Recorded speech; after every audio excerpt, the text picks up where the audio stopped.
The horse industry is growing rapidly. There's never been a better time to build your business.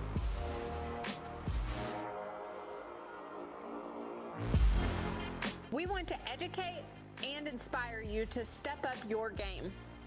This is the business of horses.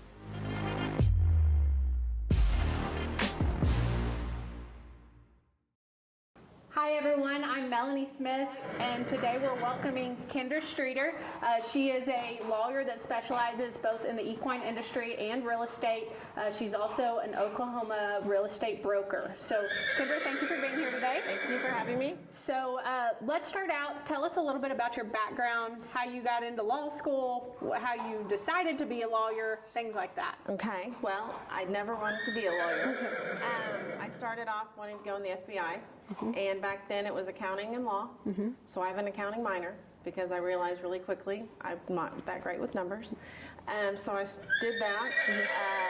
9/11 happened during my second year of law school. So I went and interviewed, and they basically told me if I spoke a Middle Eastern language, then I'd be great. And I obviously do not. So they were on a hold for about a year. So I got out of law school, had a small panic attack, and started working for a firm that we just did real estate. I was there about 6 months, and one of my bosses then, a wonderful man named Shannon Self, he's since passed, he said, we're going to go to this horse syndicate meeting. And I said, okay, sure. He said, it's Krona Cartel, get the files. And I remember thinking, Krona Cartel, it's a horse? Okay, all right, on it. So I went to the Krona Cartel syndicate meeting and sat through all these words that were not normal in my world. We talked about semen and frozen semen and all of these reproductive things that were nothing I'd ever heard or spoken of in my whole life. And then it just started from there. I guess that was in 2004. And so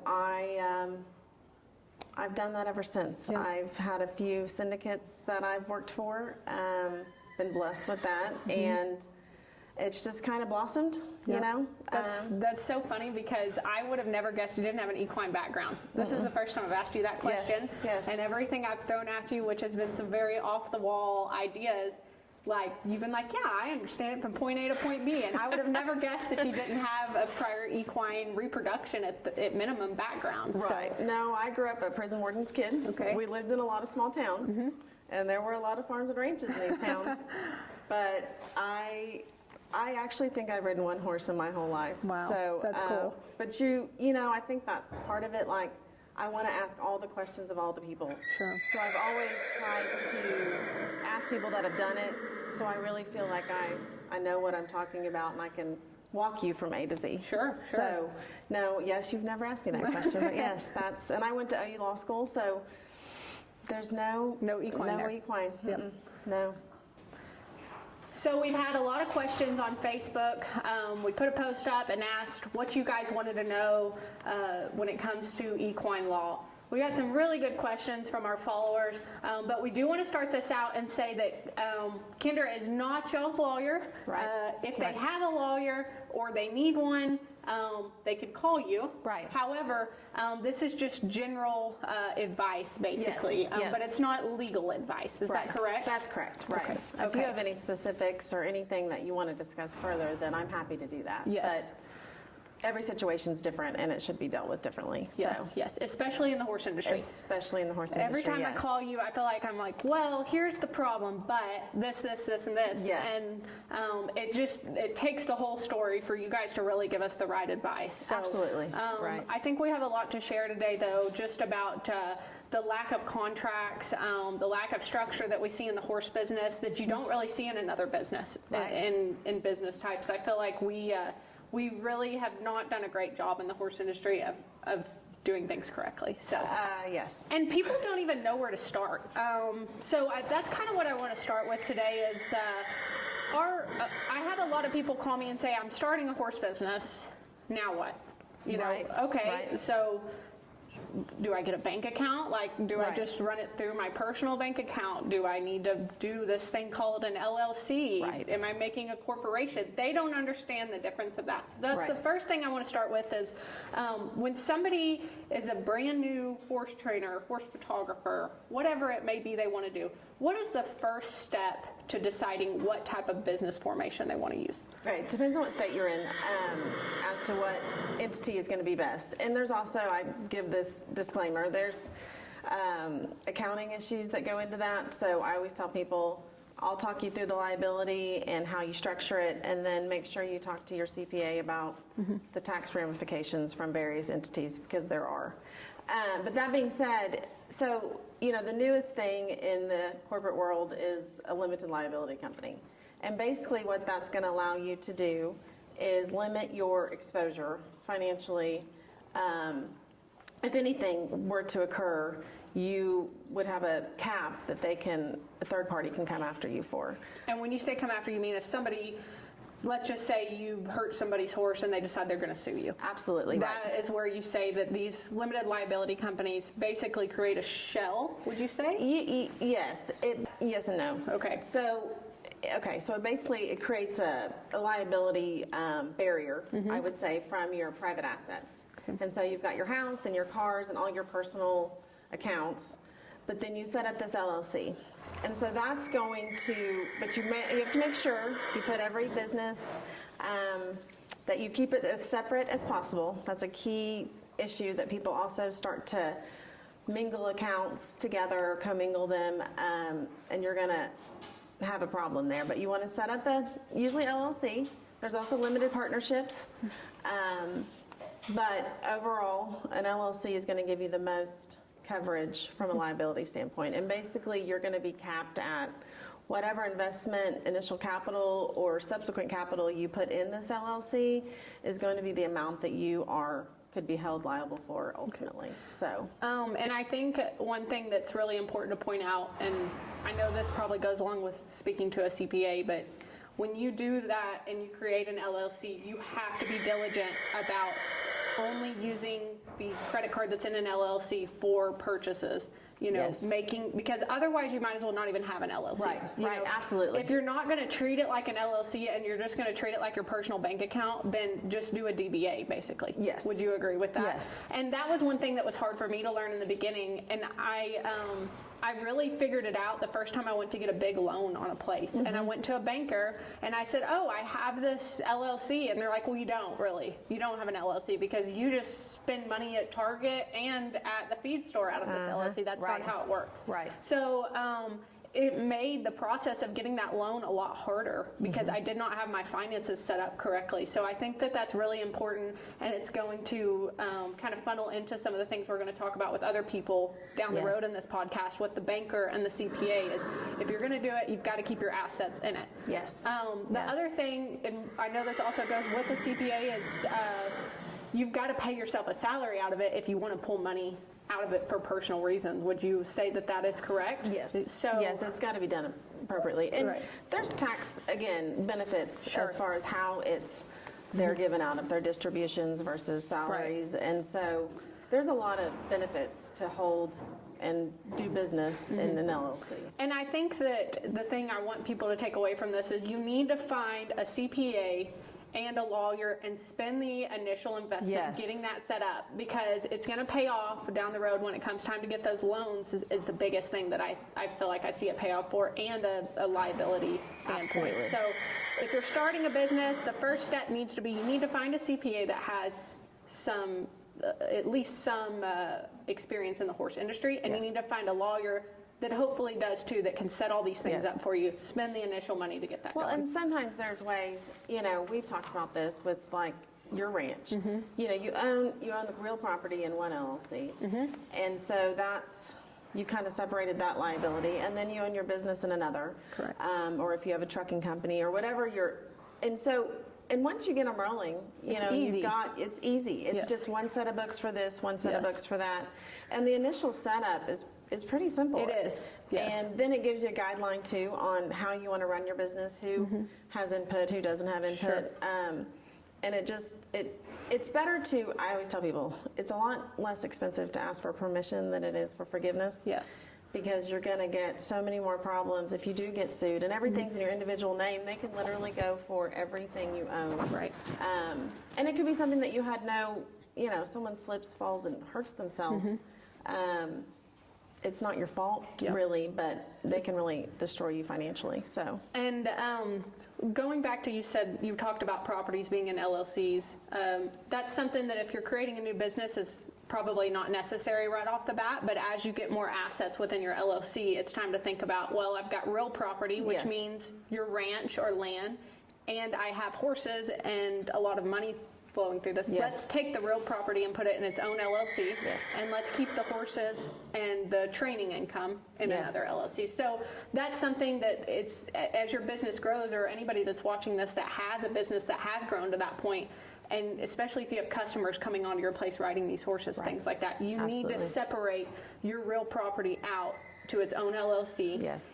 And that brings in another conversation we're going to have down the road with somebody in this podcast, is about insurance.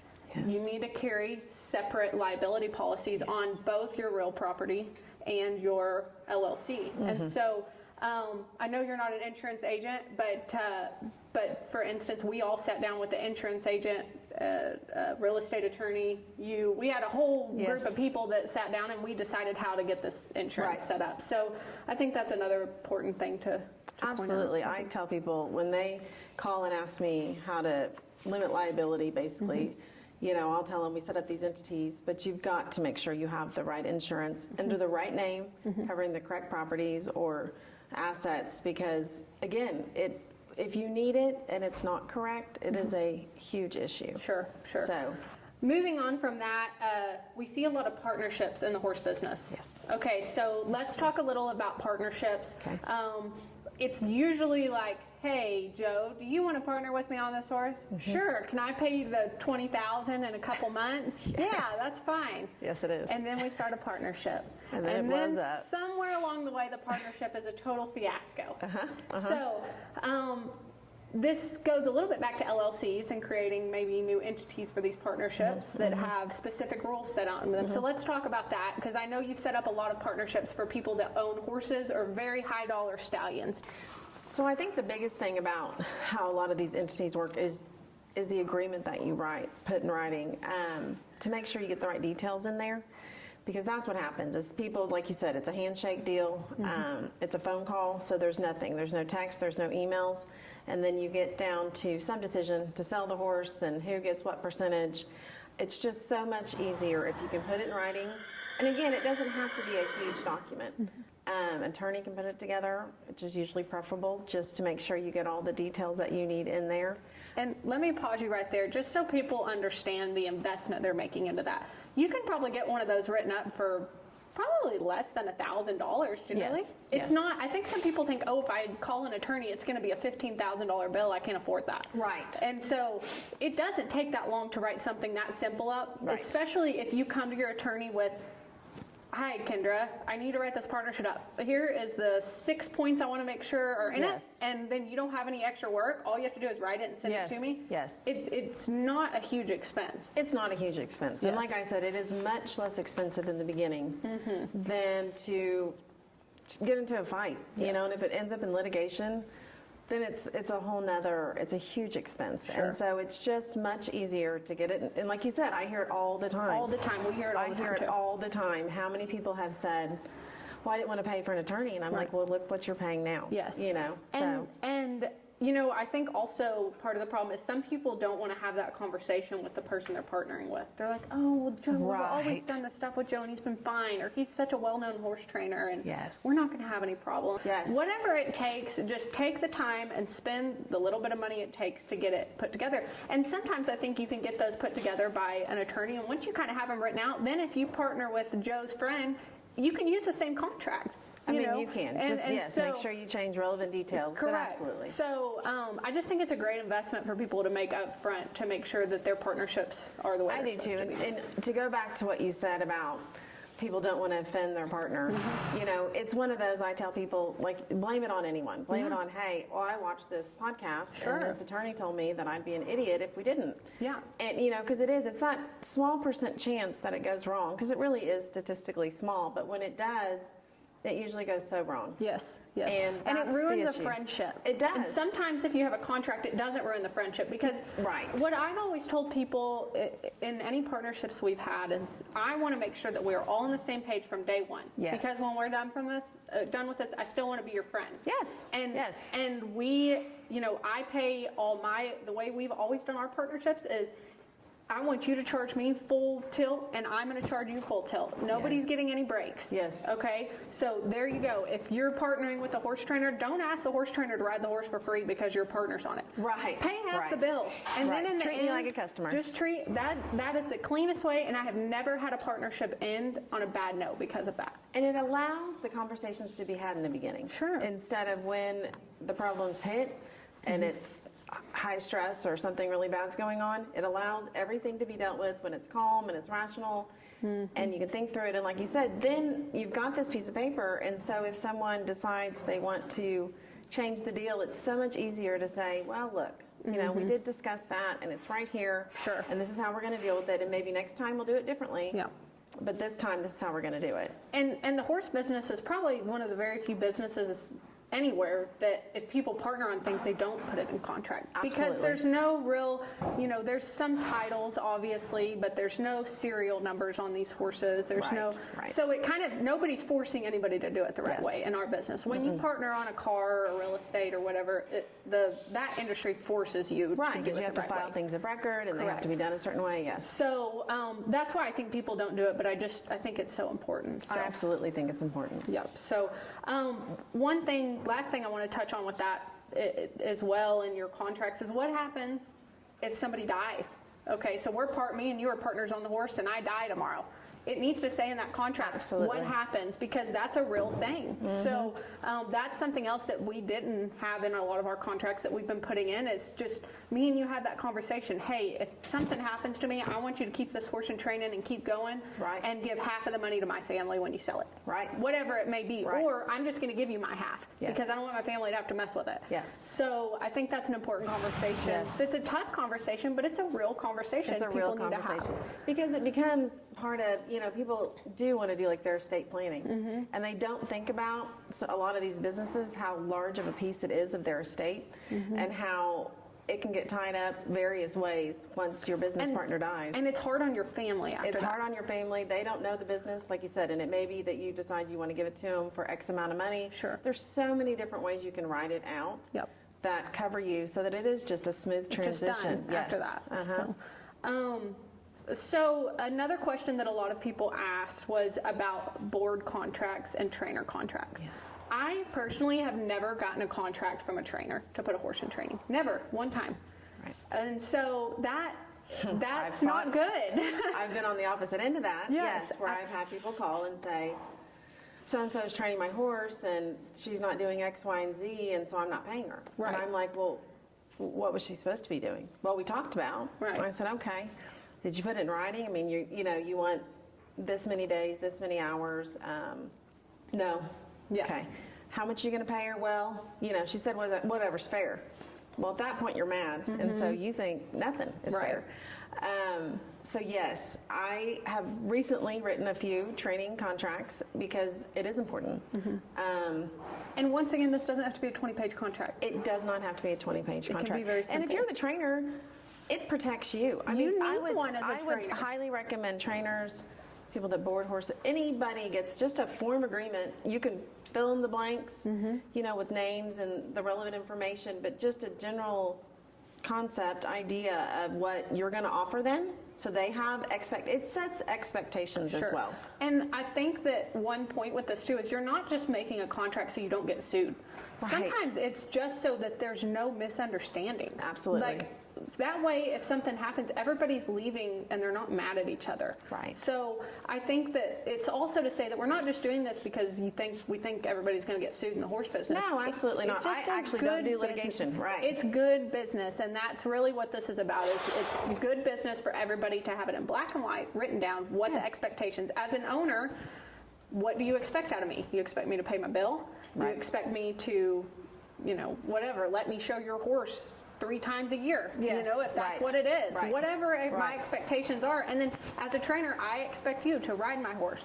Call me within 24 hours if there's a lameness issue. Yes. Whatever it is. And those are things that have come up, Yes. where I've heard they didn't call and tell me. Right. And you can put those provisions in there. And Sure. if they can't get a hold of you, then yes, they have the right to make the decision. But you want to be notified, or at least attempted to be notified, so you can make the decision for your horse. And I think in the contract you and I made we send a board contract to every single horse that steps place on here. If they didn't get a sale contract because it's within our sale contract, the boarding agreement is within our sale contract, then they get a boarding agreement, and we send it on DocuSign, so it's very easy, Yes, right? absolutely. Like if you're emailing contracts to people, they're not going to print them out and sign them. Right. Pay the $28 or No, whatever it they're is a not. month to get DocuSign or whatever program you want to use, where you can send it to these people. There's 3 blanks for them to fill in, and they sign it. Yes, It's absolutely. not that hard. Yes. And in that contract, it does talk about what happens if Joe's horse colics and I can't get a hold of him and he needs colic surgery. Right. I need to know what legally I'm supposed to do, because if this is a couple $100,000 horse and I tell him to do surgery and that guy wanted to put him down or vice Right, versa, right. that's a big deal. It's a big deal. So, yes. And it just protects you. Yes. You can put the indemnities and things we talk about a lot, just to hold you harmless from you making the best decision that you could at the time. Sure. After you did these steps, like you said, try to notify them, and if they're not able to be reached within, depends on the situation, but you can just outline all those things, and so that it's just a point to this provision in the contract and say, look, I did what I could. I did as well as I could. Sure. And I think it does help alleviate a lot of stress, a lot of problems, a lot of misunderstandings. misunderstandings. In general. Yes. One thing that we were asked a lot as well was, if somebody has signed this board contract, let's say, okay, and their aunt comes to ride their horse and gets bucked off. Okay. We've got our signs up, and it's different in every state. I think Yes. that's important to state. It is, It's yes. different in every state, but in Texas, we have our signs up. They're very clearly. Your signs are very important in Texas. Yes, that's what you've told me. Certain And I know language. this because I asked her. Yes. Yes. Certain language, it must be in there. Yes. So we've got all of that set up, and we've got our contract signed. If Aunt Joe gets bucked off, then what? And they decide they want to sue us. Right. Well, so then it's called inherently dangerous, right? So they say horses are innately dangerous, and you should know that. So you've assumed the risk on some level if you're going to get on a horse that it could buck you off. And then it gets into the details, right? So if you did something as the owner of the land that was negligent, grossly negligent, you left huge holes, the horse fell, that would probably fall back on you. That's when you get insurance and you go down that route, right? But Let me pause you right there for a second. So I just want to take this back to the beginning where we talked about putting your land and your ranch in its own separate LLC. Yes. And this is one reason why. Yes. And this is why that LLC needs to carry a separate insurance policy from your operating LLC. Yes. And be enough, and we're not insurance agents, but in theory be enough to cover all the assets within that. Absolutely, In that right. LLC. So just want to pause you and say that kind of ties back to what we were talking about with Yes. the different LLCs and making sure your property is in one. Yes, So, absolutely.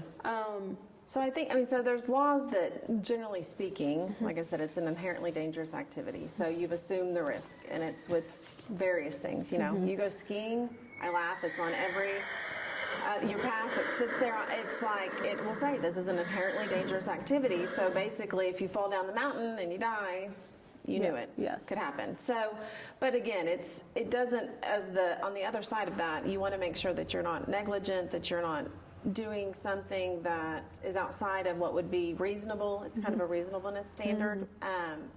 But yes, so, and again, each state has different requirements, and Texas has a very strict statute that wants you to put specific language posted in your facility. But the bottom line is anybody can sue you for anything. Anybody can sue you for anything. So absolutely. The biggest thing with that, I would say, is you have to make sure you have a good insurance agent that has your insurance right. Yes. Because if they sue you, if you have the right insurance, it should cover fighting that lawsuit. Yes. And I think some people maybe don't understand that. That is what that insurance is for. Yes. And so, making sure you have a good insurance agent as well as having your entity set up correctly is really important. And I think you also, it's a deterrent for people if they know they've signed something. Liability waivers are always a hot topic, whether they're going to hold up or not, and it depends. But I think even just signing that, it gets in someone's head, okay, look, I've kind of signed off on this. I need to be careful. I know what I'm getting myself into.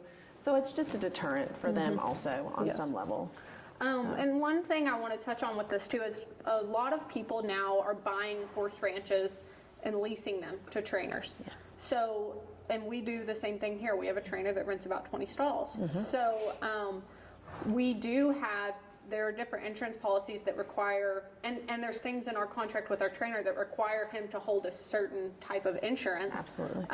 That will, once again, it's not going to protect us or him from getting sued, but it will help protect us. Right. When that happens, Yes.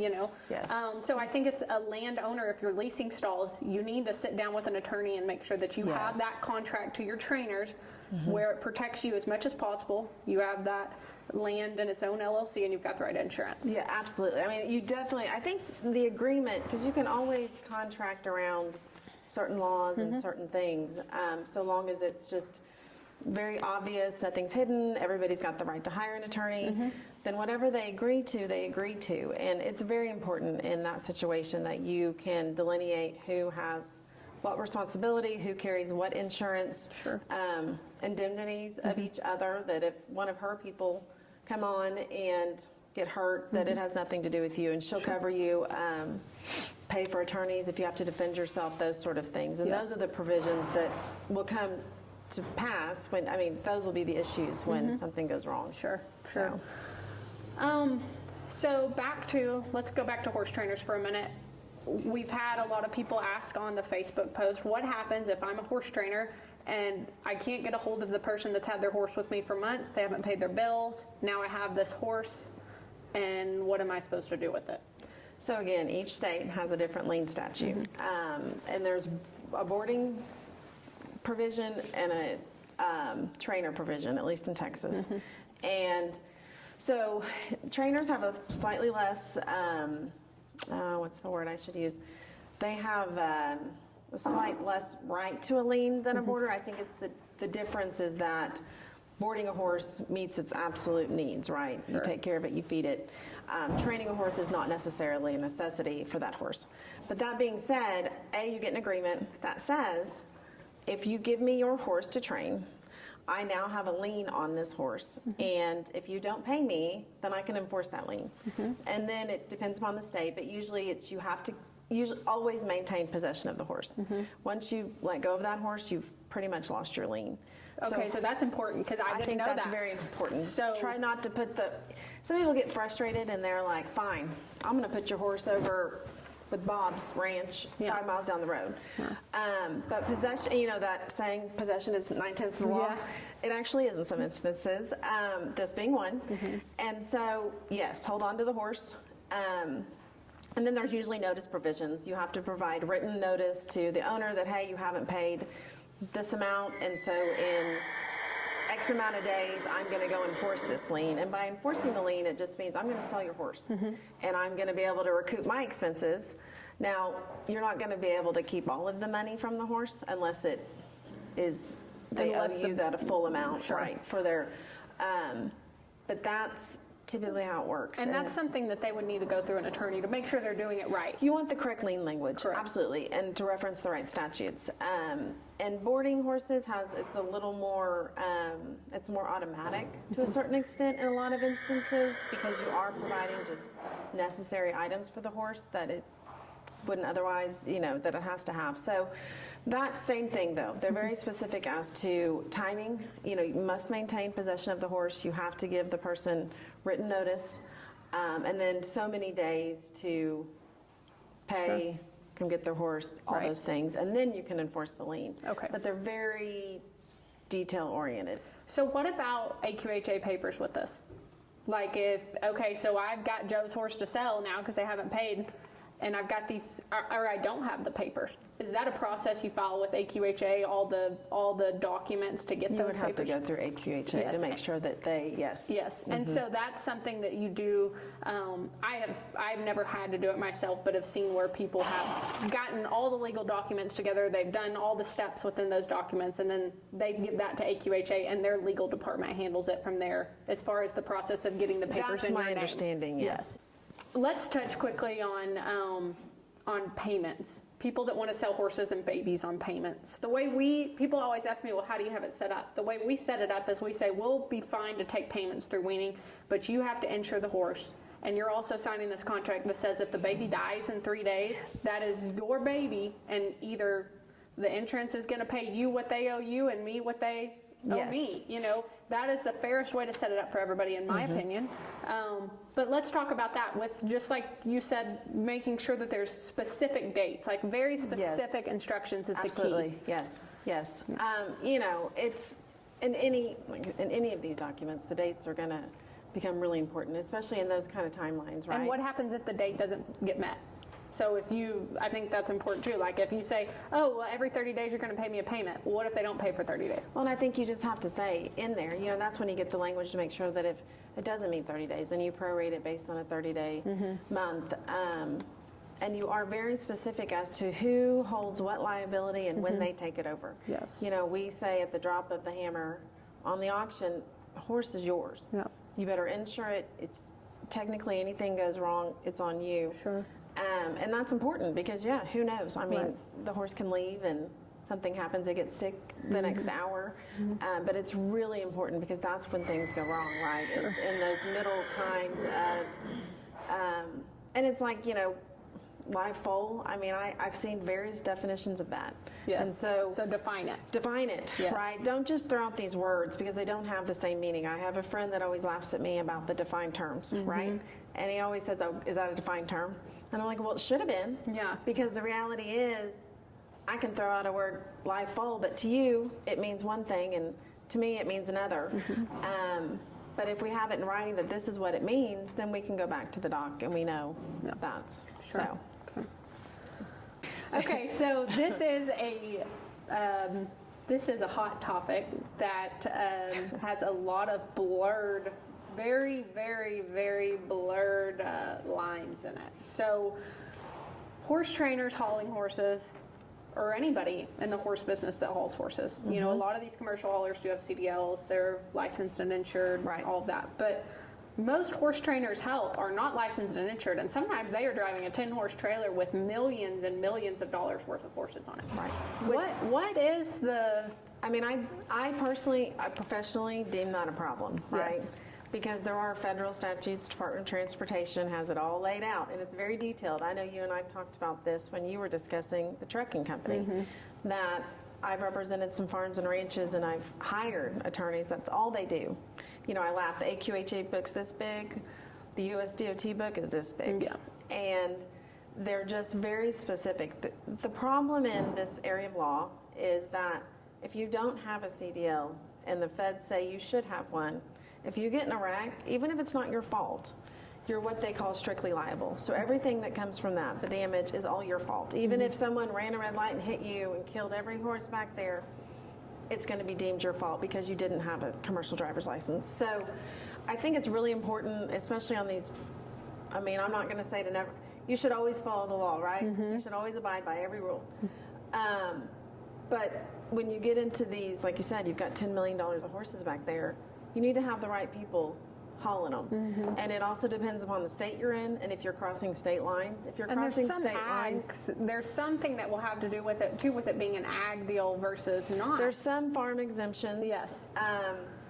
And they're pretty specific. Yeah. And again, those are state to state. And typically, show horses are not, breeding horses can be argued more so for the ag exemption, in my experience. Yes. I don't know if it's with this. Typically, yes. But more, the show horses, a lot of times, are not. they're not as, and that's why I have some friends that personally, like their children, you know, and I tell them, I just hire someone Yes. that's got a CDL. If you're crossing state lines, always err on the side of you want a hauler that's got a CDL and a DOT number. Yes. And it'll be on the side of their truck, and you'll know that they've got this really long number in there. So, and then they'll have an agreement. They'll have, you know, a hauling agreement that has everything set out, and it will tell you too. Do you need to carry insurance? They will carry insurance.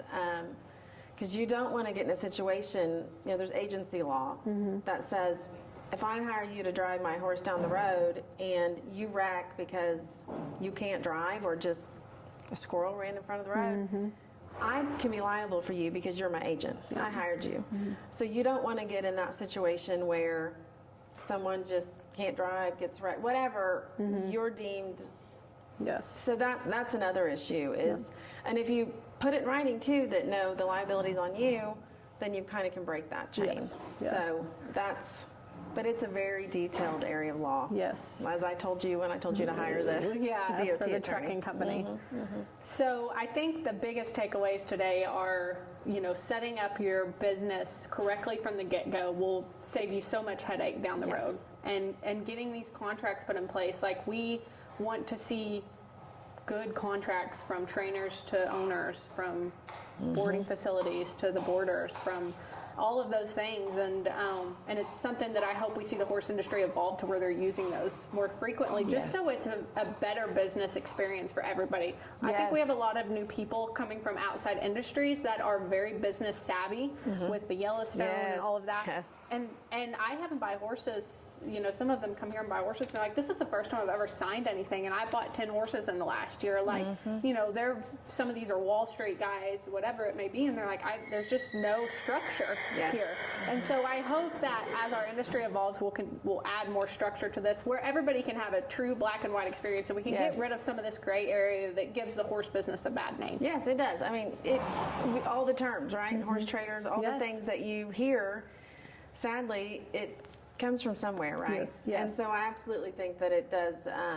It just saves It so gives much. it some more validation, maybe, Yes. and the outside world doesn't have that perception, and it does. It helps everyone, every party involved. It just makes the whole deal go better, and so you are going to get more people involved. Yeah. They're going to want it. It's going to be positive. People are going to have great things to say. Yes. So, and it's not a huge expense. I mean, I really want to Everybody reiterate. thinks it's so expensive, and it's really affordable. Yes. It really is. It's not as expensive as Believe you think. me, I think more horse traders make more money than I do. Yes, so yes. I promise you, and at the end of the day, you just find an attorney you trust that's not going to overkill it, right? Like we talk about that. What do we need to get done with this document? Yeah, I can make it 50 pages, but I can probably make it 5. Right. So just someone you trust and be open, and never lie to your attorney. I need to throw that out there too. I have had that happen. And then they come around and they say, well, why did that go south? And I'm like, because you lied to me. Right. So I didn't know. You can't do your job. I cannot do my job if you're not 100% transparent with me. Sure. So, Sure. yes. Cool. Well, thank you for being Thank with you. us today. I appreciate it. This was a great conversation. I think there is a lot of great takeaways here. Thank you. We've got some homework to do with the CPAs and the insurance agents now, and I think a lot of this is going to carry into those conversations with them. All right, we want to thank everybody for joining us today. Thank you again, Kendra, for being on. At the end of this, we're going to have some contact information for Kendra and her law firm, an email and a phone number. If you guys need an equine attorney, Kendra is a great resource to have. And if she can't help you, she's really good about sending you to the person that you need. So thank you again. Yes, thank you. I And we will appreciate it. see you guys on the next one.